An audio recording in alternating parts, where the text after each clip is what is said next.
Today, crossing the Potomac River in Washington takes you 35 minutes of traffic and frustration. But building the headquarters for 40,000 military staff took America just 16 months. On paper, building a 6 million square foot office on a swamp was completely impossible. The site was a 500-acre stinking marsh next to the Potomac River.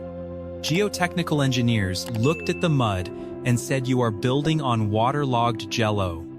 In 1941, to stabilize sinking land for a building this massive, what do? You innovate or you fail. There is no third option. Enter General Brehon Somervell, the man who built the New Deal's biggest projects. Congress gave him $35 million and a deadline they thought was a joke. Groundbreaking happened on September 11, 1941. He had no steel allocation, no solid ground, and a war in Europe strangling every supply line. The clock was ticking. Every day of delay meant American lives lost later. But America was rationing steel for battleships, not for office buildings. Architect George Bergstrom had only one answer: massive amounts of reinforced concrete. The shape is a pentagon, chosen not for looks, but for pure geometric efficiency. It shortened walking distances between offices to almost zero. It was a logistics machine. But powerful speeches do not hold up millions of tons of dirt and concrete. They drove 41,492 concrete pilings straight into that swamp. Each concrete piling went 20 feet deep until it hit solid bedrock. That required 680,000 tons of sand and gravel. They mined that sand and gravel directly from the bottom of the Potomac River. Then they processed it into 435,000 cubic yards of concrete. Enough concrete to pave a 12-lane highway all the way from New York to Miami. Bergstrom did not design a building. He designed a fortress meant to survive bomb blasts. The outer walls are thick enough to deflect a direct hit from a 500-pound bomb. But nothing on Earth moves slower than the War Department's own bureaucracy. By November 1941, Japan was mobilizing its fleet. America was not ready. Labor unions threatened to shut down the entire site over speed and safety rules. Somervell threw money at the problem: triple pay for night shifts and double pay for Sundays. Then the world exploded. The radio stopped playing music. Pearl Harbor, December 7th, 1941. America was at war. Suddenly, a 16-month deadline was not fast enough. It was dangerously slow.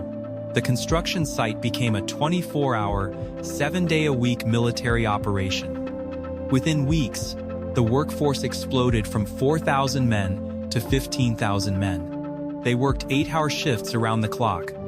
Nobody went home on weekends. Here is the secret they did not want you to know. They built it in concentric rings. Occupancy started before the concrete was fully dry. That is how you beat a deadline.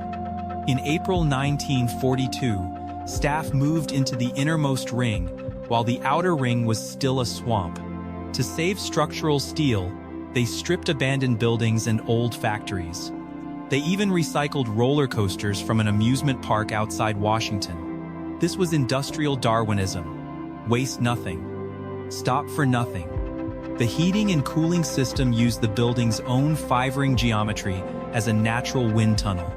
Overseeing this chaos was Colonel Leslie Groves, a man with no patience for excuses. The same Colonel Groves later ran the Manhattan Project that built the atomic bomb.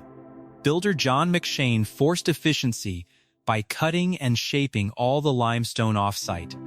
January 15, 1943.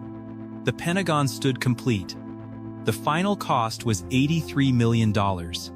That is the number. Adjusted for inflation into today's money, that is $1.5 billion. But the original estimate from Congress was only $35 million.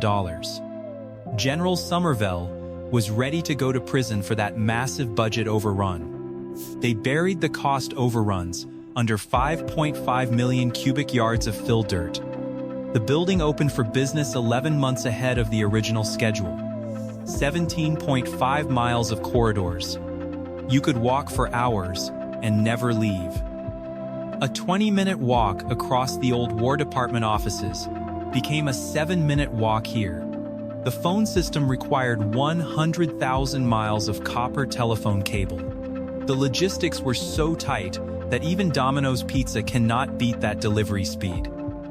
General George Marshall, the Army Chief of Staff, moved his office into the building the next day.